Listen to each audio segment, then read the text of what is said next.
Hello, guys. Today we are in an interview with Dreion Moral, and today we have four interviewers. And the first interviewer we have is Mercy. Kylie.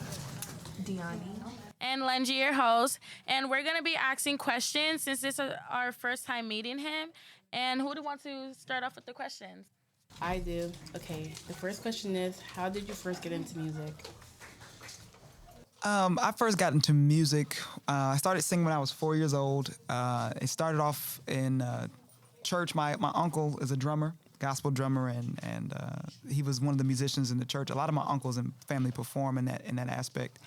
And I remember one of my first childhood memories was running down at like 3 years old the aisle of the church, and my uncle was playing drums, and I ran right up to him and he put me on his lap, and he started playing drums with me on his lap. So that was like my first introduction into music and like the first memory I have in terms of music. And so that just kind of started the upward trajectory towards, making music my life.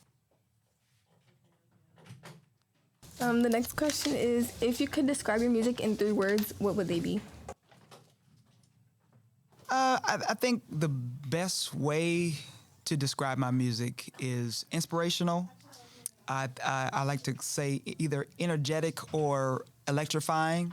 And then I definitely would say that my music is impactful. It definitely has a message, and it definitely is something that is uplifting, if that makes sense.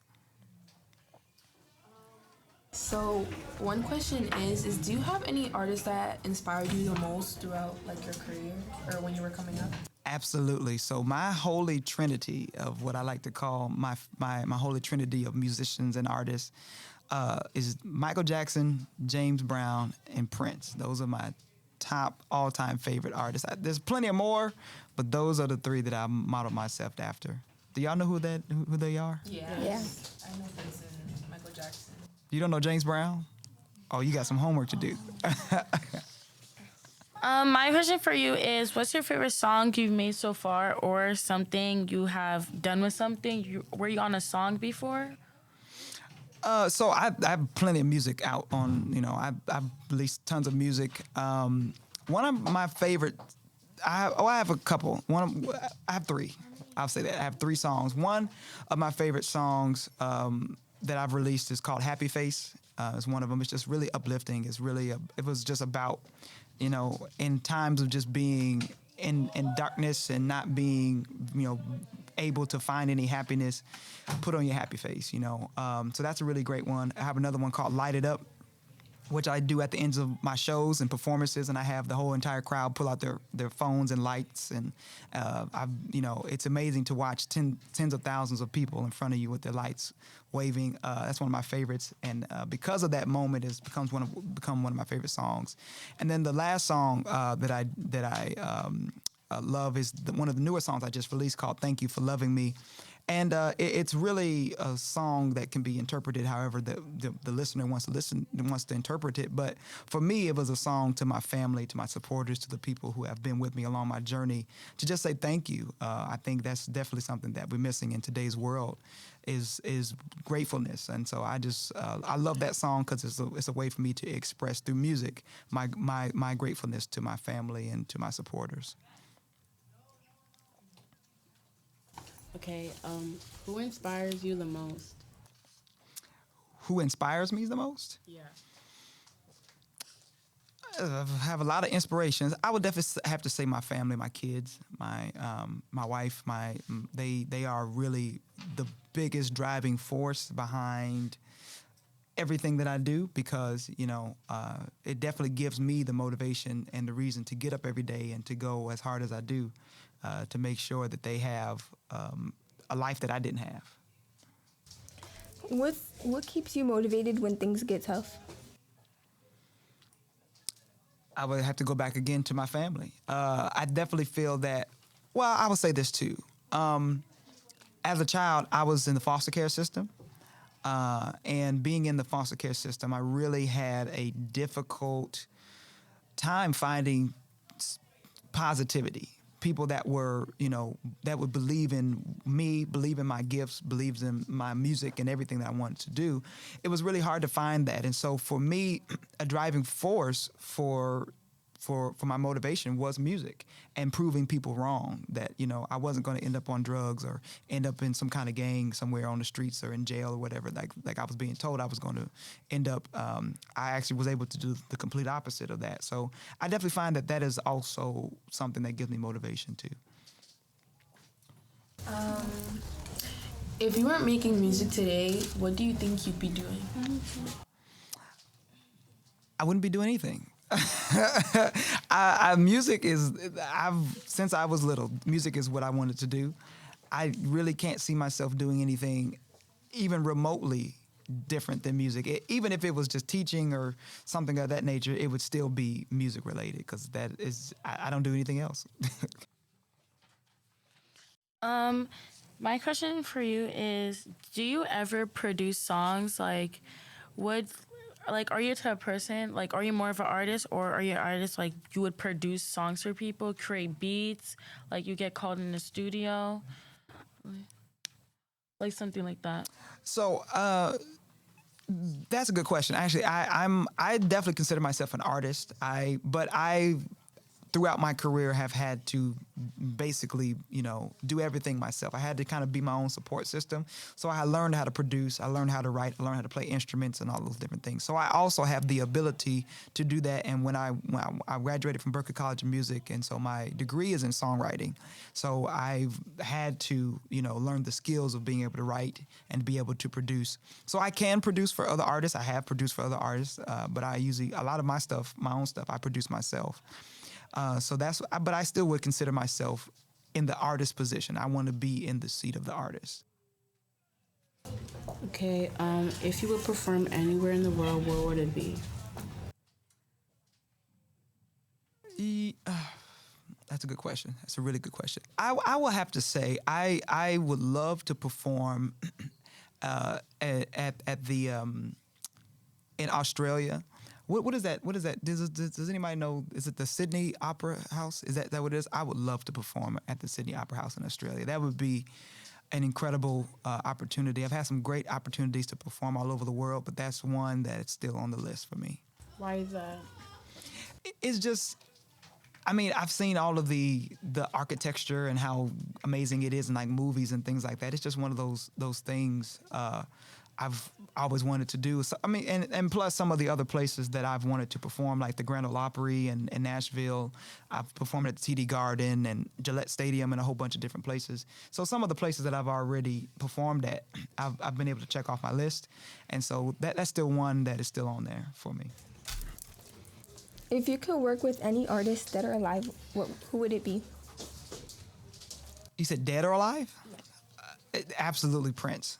If Prince was still alive and I was this close to getting to actually know Prince, that would be the artist for me, just because, in my opinion, he exemplifies and embodies everything that I am as an artist, as a writer, performer, singer, dancer, visionary, front man, so on and so forth. He definitely embodies all of the things that I do, and so I feel like he would be the best mentor, the best person to be able to actually work with. What's one challenge you had to overcome to get to where you are today? So one challenge I've had to overcome, or one of the biggest challenges, as I said before, I was in the foster care system when I was younger. And I was on several different behavioral medications and antipsychotic medications. I was in and out of several different foster homes and in multiple psych wards, and I was bullied and all of these different things by the other kids in the foster care system. And I think one of the hardest challenges of that one has been getting over the trauma of going through something like that at the age of 7, when I was 7, and still living with that today and having to deal with the mental just weight of going through something like that. But also, one of the biggest challenges was, as I said before, just being in a position where you're stereotyped when you're from the foster care system, and people thinking that you're going to end up being this or being that, or not going to amount up to anything, not going to be able to do anything. And I think that for me has been one of the biggest challenges to overcome, is, you know, just having the world sometimes feel like it's against you. And one more question. Where did you grow up? Did you grow up here in Massachusetts? Or? No. So I am originally from Omaha, Nebraska. Now, do y'all know what that is? Because people always ask me, how is Nebraska? Can you give us, like, I need to know. So my buddy, it's funny, we was having a conversation. He was driving back from LA to Boston. And then the one place he had so much to talk about was Nebraska. So, okay. Can you give us a little bit, like, what's going on in Nebraska? Okay. Well, the thing about Omaha, Nebraska is that, you know, for me, it's taught me everything I know about music before going to Berklee and everything. I mean, it is very, very rich in music history, because a lot of the jazz musicians in the early 30s and things like that Omaha was a stop that people would make on their way to somewhere else. So there was a lot of jazz clubs, a lot of places to, you know, find music. And so that tradition has continued in Nebraska. So there's a lot of that. But we also have the College World Series that takes place every year. We have the number one zoo, and this is not my opinion, this is factual. We have the number one zoo in the world. The Henry Doorly Zoo is the number one, has been rated the number one zoo, or in competition with the San Diego Zoo every single year. And it's an incredible place. It definitely is like an amusement park. It's almost like Disney World for zoos. There's also there's a huge community of people of color as well, which people do not know and realize, that there are so many different cultures and so many different people of color that live in Omaha, just because it's one of those central places kind of in between the South and the North where people tend to land. It's a very progressive city. There's a lot of small businesses and a lot of, you know, opportunity for growth. And people like, you know, Malcolm X are from there. People like Warren Buffett and our prize fighter Terrence Crawford and Kathy Hughes, who started E1, and all of these big names. Gabrielle Union is from Omaha, Nebraska. So there's a lot of great talent that's also there as well. So I hope that answers a little bit about it. My question for you was, when it was your first time performing, how did you feel? The first time I performed? Would you want to know, like, the first time I ever performed in front of people, or just the first time in front I of ever... people, Okay. in front of like thousands? The first time, you said in front of thousands? Yeah. The first time I performed in front of thousands, it was very nerve-wracking. The first time I performed in front of thousands of people was the College World Series, where I sang the national anthem. And that was 20,000 people that were in attendance. Where did you sing the national anthem? I've sang national anthem a lot of places, but that was my first time singing the national anthem, was at the College World Series. The 2012 College World Series, to be exact. So there was 20,000 people in attendance. And I had to sing it a cappella, you know, and that was a lot of anxiety. So for that first, you know, time for me was definitely difficult. I had a lot of jitters, a lot of anxiety, and I hadn't been performing like professionally that much at that time. So it was also one of the first opportunities that I got to do something of that magnitude and publicly. So it definitely was challenging. But it was something that, you know, that anxiety also gave me motivation to do well, and to give me that, you know, that extra oomph I needed to be able to get through the performance. So y'all want to hear one of his songs? Yeah. All right. Well, what would you recommend? Play the newer one. The new one. Thank you.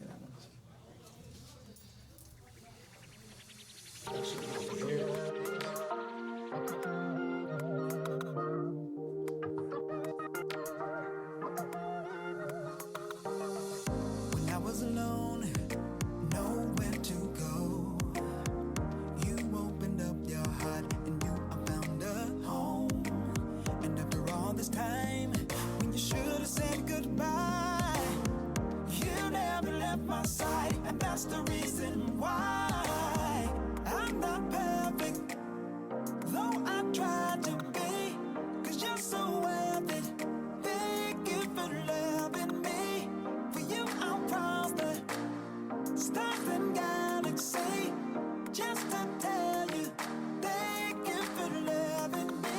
Loving me the way that you do, I couldn't thank you enough. Never at ease, cause every day, girl, I'm craving your touch. Never believe in all the stuff that they saying is such. The love we build is real, ain't no doubt it was created for us. So who am I to turn it away? Can't let you go, Lord knows to be the biggest mistake. Sometimes I feel like I've been getting out of touch with all the reasons why I love you. I'm finding something new every day. From your skin, your smile, your voice, your hair. They trying twice as hard, but don't compare. It's borderline offensive, far from fair. Let's pour another drink, then start from there. Maybe this right here could last us a lifetime. Depends on the direction, the wind, the side, and the blow. I've been waiting on a love to feel just like this for a lifetime. The way you loving me make me wanna love you some more, yeah.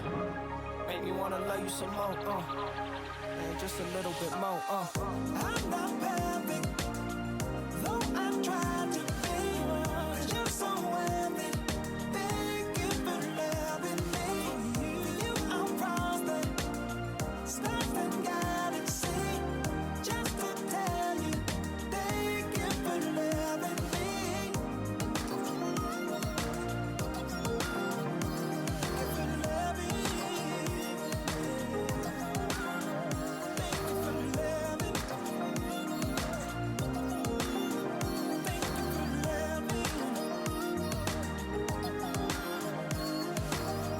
I say without you, there's no me. I say without you, where would I be?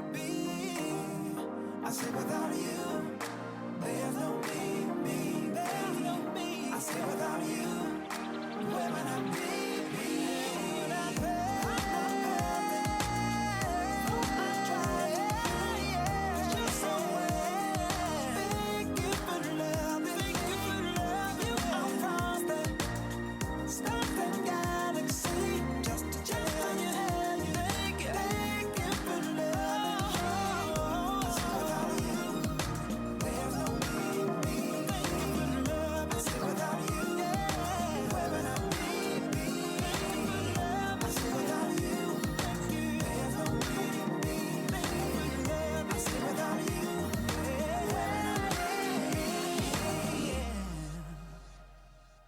Awesome. I think Lenji got a question for you. Okay, my question for you was your appearance on The Voice. Okay. Basically, I wanted to know, was that your first time you ever got recognized? Because obviously I've watched The Voice before, but I haven't watched it enough to actually understand what happened. Yeah. Like, I want to know, like, how to explain the people in the chair, what are they called? The coaches. Yeah, the judges, the coaches.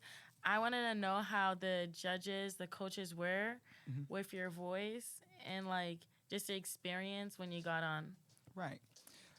So the journey leading up to The Voice, it took a lot. That was actually my fifth time auditioning for any one of the shows, whether it was American Idol, America's Got Talent, The Voice. I was on American Idol and America's Got Talent before The Voice, but I was not aired. It was not shown. The Voice was the first time I was actually aired on the actual TV show.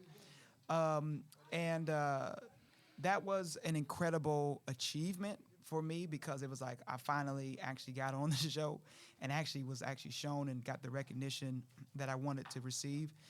And just being there, I mean, it was an incredible experience working with, so my season was Michael Bublé, Reba McEntire, Gwen Stefani, and Snoop Dogg. And Snoop Dogg ended up being my coach on the TV show, on The Voice, specifically with The Voice. They like to call them coaches, I guess, opposed to judges. And he was really somebody that I think was really important for me to work with because of his connection to all of the great artists that I admired, like Bootsy Collins and Prince, and all of these great artists that he admires as well, and Parliament Funkadelic and a whole bunch of different things. So anyway, with me saying that, I got a 4-chair turn on the show, so they all turned around for me, which was incredible. And basically how it works, they just, if they like your voice, they hit the button and they turn around. And it was a very, it's a very tough audition. I've done a lot of auditions in my life, and that was one of the hardest because, one, it's national television. You get one shot, and that's it, and then it's opinion-based. So you don't know if they're going to turn around for you or not. You know, you don't know if they're going to like you or not.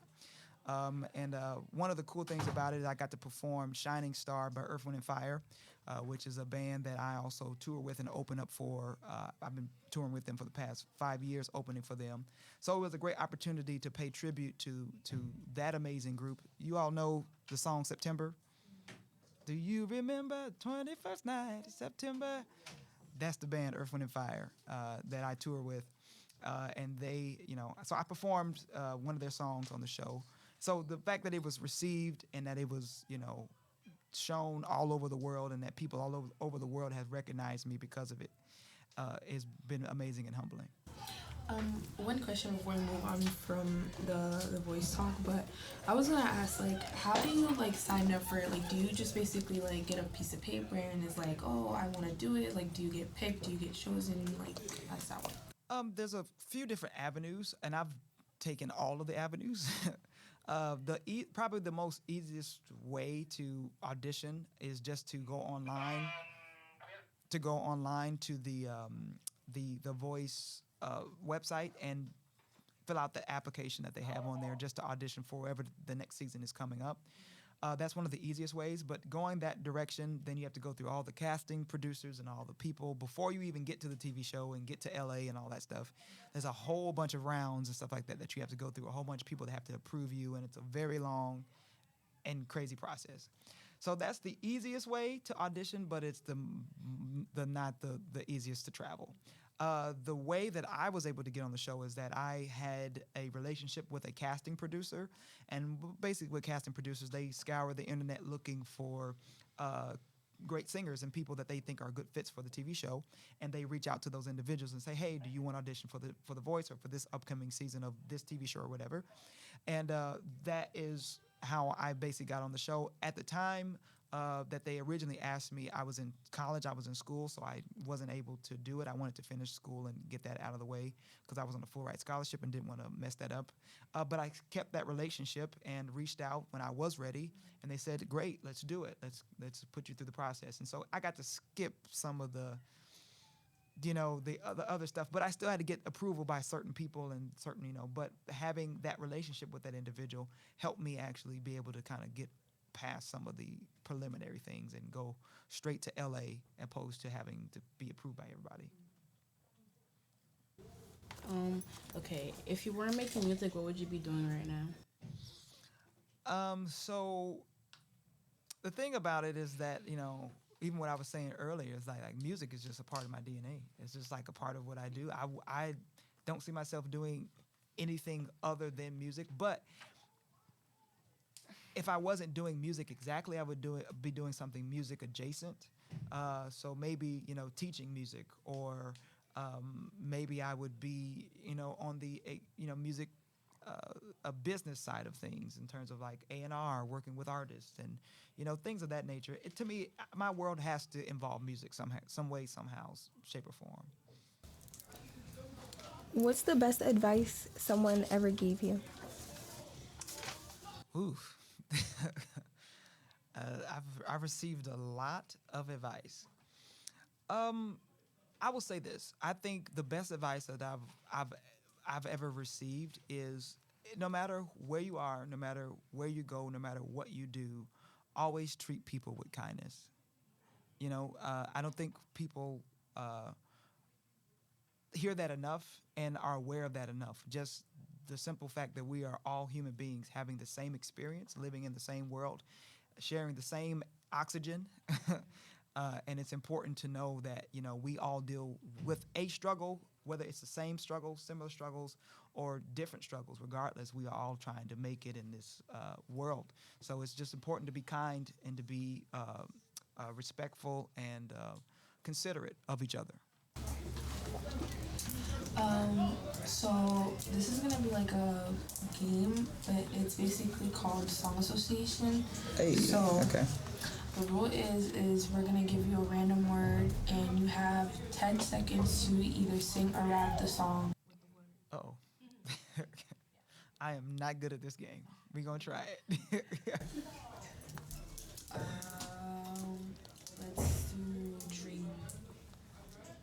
You said dream? Dream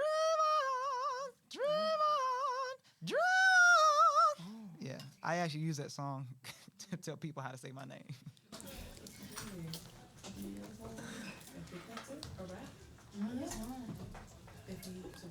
We could do love. Love. Love, so many people use your name in vain. Love. I don't know the rest. I'll be honest. But fun fact, I did tour with Music Soul Child. So Music Soul Child is, I've opened for him and I've met him and he's an incredible writer, incredible person.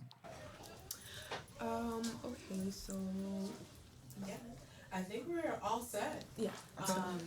Round of applause to everybody on this. That's amazing. Amazing job, y'all. Dreion, if you have any last words, or if anybody has any last words for the last 20 seconds, other than that, we're pretty much good. I just want to say thank y'all. I appreciate y'all and for having me on. It's been an honor to be interviewed by all of you and to talk and kind of just tell y'all more about myself. So thank y'all for having me.